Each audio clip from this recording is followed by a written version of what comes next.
Zay ny fitaterana nabakabaka fa iresaka ny manodidina ny fitaterana an-tanety kosa sika nivohitra nandritra ny fiaonana teo amin'ny mpitatitra sy ny ATT fa marifo ny fandriampahalemana eny amin'ny lalam-pirenena eny indrindra ny lalam-pirenena miazo ny tapany Atsimonosy io no natonga ilahetsika nataon'ireo mpitatitra tamin'ny andro ny omaly teny amin'ny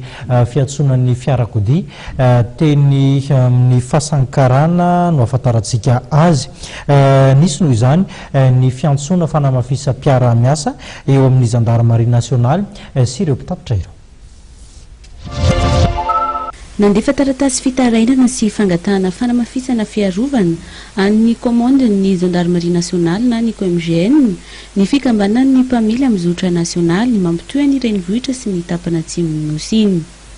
Matahotra ny ainy sy ny ain'ny mpandeha izy ireo manoloana ny fisesesin'ny fanakanana sy ny fanafiana ataondreo dahalo amin'iny lalam-pirenena fahafito iny. Vao alina zao dia lasibatra indray ny fiara mitatitra miazo Atsimo Atsinanana satria voatafika teo voaparara ny fiara misa fito. Tena misy fiantraikany be misy satria na alika manapaka rehefa mampalikodotra an'ilay chauffeur satria efa tsy fantatry intsony tena mampatahotra be zany tena marina. Io ny asanay zany io mba asa amaloma mivadamadana ka isan'andro izy zany salasala ihany tena mampisalasala be mihitsy passage koa raha ohatrany matahotra ihany satria tena tsy fantatry intsony ilay izy. Nilaza ihany koa ireo mpamily fa isan'ny lasibatra trano izy ireo na amin'ireo dahalo eny fa na amin'ireo mpandeha satria misy amin'ireo mpandeha no mieritreritra azy ireo ho piray tsy kombakomba amin'ireo malaso. Sy mahatoky anay sasany le passage misy miola passage hoe misy ifandraisanay amin'le chauffeur le zalaly manakarany an-dàlana hoe zany no tena mampalahelo kombe misy le passage tsy mahafantatra ny zava-misy dia osakana zay ny an-dàlana azy dia misy ny passage milaza hoe teny hoe namanay ohatr'izany dia zay zavatra tena anisany mampalahelo.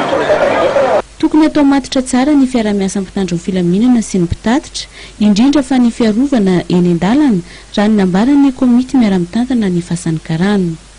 Ny antsoa angamba dia toy ny fanairana nataon'ny chauffeur ho an'ny tompona andraikitra ny fiarovana mba ataovy sérieux zany le fijerena le sécurité routière mba tena na sécurité ny an-dàlana tena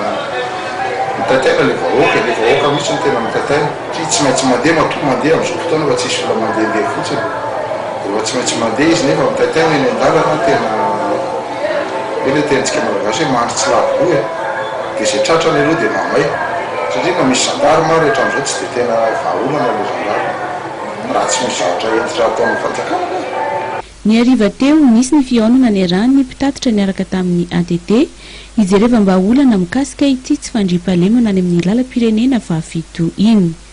Fotoanan'ny mahabetsaka ny mpandeha izao ka tsy tokony atao ambanin-javatra ny fiarovana ny fandriampahalemana ary mangataka ny anatanterahany mpitandro ny filaminana etsika manokana amingorana ireo dahalo mpanakan-dàlana ireo mpamily.